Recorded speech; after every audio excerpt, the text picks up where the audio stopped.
শুরুতেই তোমাদেরকে কিছু কঠোর নির্দেশনা দিতে চাই। দেখো ভাই, তোমরা সবাই এখন ডেঞ্জার জোনের ভেতরে আছো।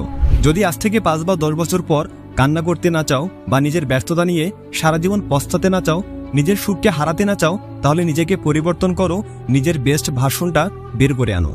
নিজের বেস্ট ভার্সনটা কিভাবে বের করে আনবে তার 7টি উপায় আজকে আমি তোমাদেরকে বলে দেব, যেটা আজ পর্যন্ত হয়তো কেউ তোমাদের বলেনি।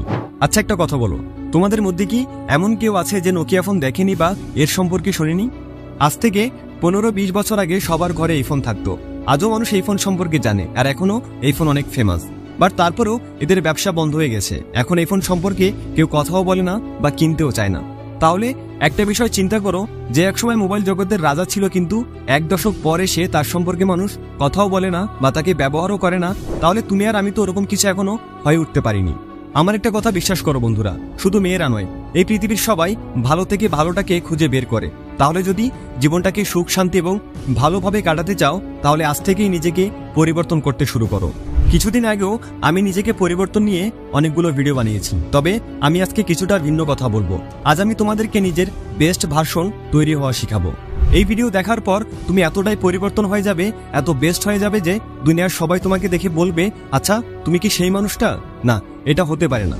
দেখো, আমি তোমাদেরকে বলছি, যদি বেস্ট হও, সবার চেয়ে আলাদা হও, তাহলে সর্বদাই খুশি থাকবে, আর নয়তো দুনিয়াতে সবার কাছ থেকে রিজেক্ট হতেই থাকবে আর অশান্তিতে ভরা জীবনযাপন করবে। তাহলে চলো বন্ধুরা, জেনে নেই কিভাবে নিজের বেস্ট ভার্সনটা নিয়ে আসবে আর কিভাবে তাড়াতাড়ি নিজের জীবনটাকে এক লেভেল উপরে নিয়ে যাবে। তো চলো শুরু করা যাক। দেখো, একটা পেপারে নতুন করে লেখা বা সুন্দরভাবে লেখা যায় না যদি পেপারটাতে আগে থেকেই লেখাতে ভর্তি থাকে। আমি এতক্ষণে কি বলতে যাচ্ছি হয়তো তুমি বুঝে গেছো। হ্যাঁ, তোমাকে তোমার অতীত মুছে ফেলতে হবে। তুমি আগে যেমনই ছিলে না কেন, পড়ালেখায় ভালো ছিলে বা খারাপ ছিলে, বোকা ছিলে অথবা চালাক ছিলে, তোমার অতীত অনেক খারাপ বা অনেক ভালো ছিল। যাই ছিল না কেন, ওটা এখন অতীত, আর এটা শুধু তোমার বর্তমানকে ডিস্টার্ব করতে পারে, এছাড়া কিছুই না। তাই তোমার বর্তমানকে নষ্ট না করে তোমার সাথে অতীতে যা ঘটেছে তা মুছে ফেলো। আগে তোমার অনেক হেলদি এবং ফিট বডি ছিল, কিন্তু এখন তুমি মোটা হয়ে গেছো, এটাতে কিছুই আসে যায় না। কিন্তু কিভাবে আবার নিজের শরীরটাকে ফিট করে নেবে, এটা ম্যাটার করে। আর এই পুরানো অতীত যতক্ষণ পর্যন্ত তোমার মাথার ভেতরে ঘুরপাক খাবে, তা তোমার বর্তমানকে শুধু ডিস্টার্ব করবে। তাই জীবন থেকে তোমার অতীতকে মুছে ফেলো। দেখো ভাই, যদি মাইন্ডসেট চেঞ্জ করে নাও, তাহলে মনে করো তুমি সবকিছু চেঞ্জ করে নিলে। আর যদি এটা চেঞ্জ না করো, তাহলে সবকিছু পরিবর্তন করেও তুমি কিছুই পরিবর্তন করলে না। এর মানে হলো, রাজমহলেও থেকেও তুমি ফকির থাকবে যদি তোমার চিন্তা ভাবনা না বদলাও। সময়ের সাথে সাথে তোমার মাইন্ডসেটকে আপডেট করতে হবে। কাল পর্যন্ত তুমি চিন্তা করেছিলে পড়ালেখা এত কঠিন, আর আজকে চিন্তা করছো এই মাসের মধ্যে কিভাবে আমি আমার সিলেবাস 40% শেষ করব। এটাই তো তোমার মাইন্ডসেটের পরিবর্তন, যা সামনে তোমাকে তোমার বেটার ভার্সনে আপডেট করে। কাল পর্যন্ত তুমি ভেবেছিলে এত সকালে কে উঠবে, আমার দ্বারা হবে না, আর আজকে তুমি ভাবছো কাল সকাল 5টায় উঠতে হবে, তাই 4-5টা অ্যালার্ম সেট করো। আর কাল যদি তুমি 5টার জায়গায় 6টা বাজেও ঘুম থেকে উঠতে পারো, তাহলে তোমাকে কনগ্রেচুলেশন বন্ধু, তুমি একটা বড় জিত অর্জন করেছো। তাই নিজেকে পরিবর্তন করার জন্য নিজের মন মানসিকতা পরিবর্তন করতে হবে। তোমার ভুলগুলোকে জীবন থেকে মুছে ফেলতে শুরু করো। দেখো বন্ধু, ভুল করার ভুল হওয়ার মাঝে অনেক পার্থক্য আছে। কেউ হাঁটতে হাঁটতে উষ্টা খেয়ে পড়ে গেল, তাহলে এটা তার ভুল ছিল, যা আগামী অনেকদিন পর্যন্ত তা না হওয়ার সম্ভাবনা আছে। কিন্তু কেউ যদি নিজে নিজে তার পায়ে আঘাত করে, তাহলে সেটা তার ত্রুটি, এটা তো অন্য কথা হয়ে গেল। কারণ এরকম ভুল পুরোটা মুছে ফেলা কোনো মানুষের হাতে থাকে না। কিন্তু আমরা যখন প্রতিনিয়ত কোনো ভুল করতে থাকি আর তা বোঝার চেষ্টা না করি, তাহলে তখন তো একটা বড় ত্রুটি হিসাবে আমাদের শরীরে আটকে যায়। এর ফলে এমন হয় যে আমরা এই ত্রুটিটা কাটিয়ে আগে যেতে পারি না, আর আমরা অনেক পিছনে পড়ে যাই। তো একটা কাজ করো, কাগজে লেখো কি কি ত্রুটি রয়েছে তোমার মাঝে। হতে পারে তুমি বেশি ঘুমাও, তুমি বেশি কান্না করো, তুমি বাহানা বেশি করো, বা তুমি চেঁচামেচি বেশি করো আর ভয় পাও, পড়ালেখা কম করো। এরকম যত ত্রুটি রয়েছে তোমার মাঝে, তার সবগুলো একটা একটা করে মুছে ফেলতে হবে তোমার জীবন থেকে। কারণ এটা করার ফলে তোমার সামনের রাস্তা সোজা হয়ে যাবে এবং একটা নতুন মানুষ হিসেবে বেড়ে ওঠা অনেক সহজ হয়ে যাবে। দেখো, একটা মানুষকে শেষ করে দেওয়ার জন্য 4টি নষ্ট বন্ধু বা মানুষের যথেষ্ট। ঠিক সেভাবেই একজন নষ্ট মানুষ যদি চায়, তাহলে সে ভালো পথে ফিরে আসতে পারে যদি তার সার্কেল ভালো হয়। সেজন্য আমি বারবার বলতে থাকি, সৎসঙ্গ দাও, ভালো মানুষের সাথে থাকো। কিন্তু একটা জিনিস চিন্তা করো, একজন খারাপ মানুষকে 4জন ভালো মানুষ কেন জায়গা দেবে তাদের সার্কেলে? তখনই দিবে যখন তার মাঝে পরিবর্তন দেখতে পাবে। উপরের স্টেপগুলো ফলো করলে একজন মানুষের মাঝে পরিবর্তন আসবে। আর এই সময় যে জিনিসটা তাকে সবচেয়ে বেশি সাহায্য করবে তা হলো একটা ভালো সার্কেল। একটা বেটার সার্কেলে থাকার ফলে দুইটা বিষয় ঘটবে। প্রথমত, তুমি আরো ভালো হওয়ার জন্য একটা অনুপ্রেরণা পাবে, আর একটা কম্পিটিশন পাবে যা তোমার ভালো হওয়ার প্রোগ্রেসে অনেক বড় হাত থাকবে।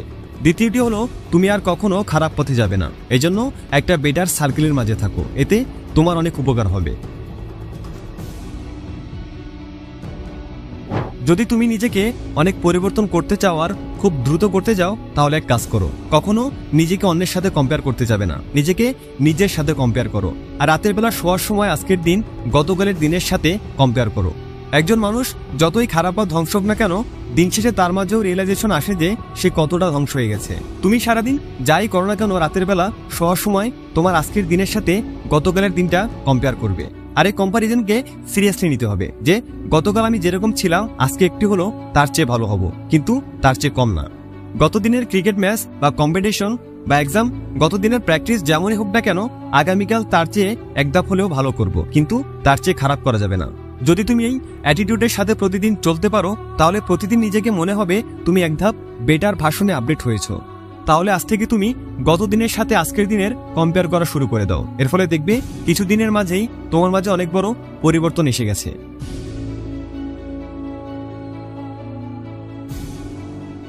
দেখো, এই স্টেপটা আমার খুব পছন্দের একটি স্টেপ, কারণ এই স্টেপ নিয়ে আমি অনেকগুলো ভিডিও বানিয়েছি, আর সবগুলো ভিডিও লাখ লাখ মানুষ দেখেছে এবং হাজার হাজার কমেন্ট করেছে। আর তারা আমাকে বলেছে এই স্টেপ ফলো করার ফলে তাদের জীবনে অনেক পরিবর্তন এসেছে, যার জন্য এই স্টেপ সম্পর্কে আমার একটু ভালোই ধারণা রয়েছে। কিন্তু তারপরেও এই ভিডিওতে এই স্টেপ সম্পর্কে আমি একটা আলাদা পার্ট অ্যাড করব। আগামী 21 দিনের এই কঠিন মিশন তোমার আগামী 90 দিনের জন্য সোজা হয়ে যাবে। তো এমনটা করতে হবে যে কিছু কোয়ালিটি, কিছু অ্যাবিলিটি যা তোমার মাঝে আপডেট করতে চাও। যেমন ধরো, তোমার মাঝে ফিজিক্যাল আপডেট আনতে চাও, কোন স্কিল অর্জন করতে চাও, বা computer technical communication skill update করতে চাও, তোমার ছোট ছোট অ্যাবিলিটি থেকে বড় বড় অ্যাবিলিটি আপডেট করতে চাও, তাহলে তুমি আগামী 21 দিনের জন্য সেটা প্র্যাকটিস করা শুরু করে দাও। 21 দিনের মাঝে একদিন যদি বাদ দিয়ে দাও, তাহলে আবার তোমাকে নতুন করে শুরু করতে হবে। আর হ্যাঁ, যদি একবারে 21 দিনের প্র্যাকটিস তুমি বজায় রাখতে পারো, তাহলে আগামী 90 দিনের জন্য তুমি এটা কন্টিনিউ করতে পারবে, কারণ এই 21 দিনে তোমার বডি এবং তোমার মাইন্ড এটার সাথে মানিয়ে যাবে। তাই 21/90 দিনের রুলসটাকে তোমার জীবনের সাথে জড়িয়ে নাও। আর যদি ভেতর শুধু এই একটা জিনিস চাই, তাহলে তোমার অনেক সমস্যার সমাধান হয়ে যাবে। যে মানুষের মাঝে বেশি কথা বলে এবং অপ্রয়োজনীয় বকবক করতে থাকার অভ্যাস রয়েছে, তা তাদের ধ্বংসের পথে নিয়ে যায়। তাহলে যদি তুমি নিজেকে একজন নতুন এবং অনেক ভালো মানুষ বানাতে চাও, তাহলে নীরব হয়ে যাও। নীরব হয়ে যাওয়ার মানে এই না যে মুখে টেপ লাগিয়ে বসে থাকো। কথা বলতে হবে ততটুকু যতটুকু বলার প্রয়োজন, যাতে অযথা বকবক করে তোমার মাথায় আলাদা প্রেশার না পড়ে। এছাড়া তোমার মনোযোগ একদম মজবুত হতে হবে। এটা একটা কোয়ালিটি যা সবার উপরে। যখন তুমি ফোকাস হয়ে যাবে আজকের দিন নিয়ে, তোমার কাজ নিয়ে, তখন কোনো বাধাই তোমাকে আটকাতে পারবে না। তোমার কাজগুলো অটোমেটিক হয়ে যাবে। এজন্য নিজেকে শান্ত এবং নিজের কাজে ফোকাস রাখো।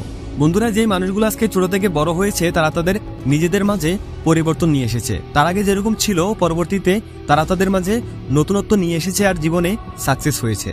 নিজেকে পরিবর্তন করা খুব কঠিন কাজ নয়, কিন্তু কিভাবে পরিবর্তন করতে হবে, ভালো করতে হবে, এটা মানুষ জানে না।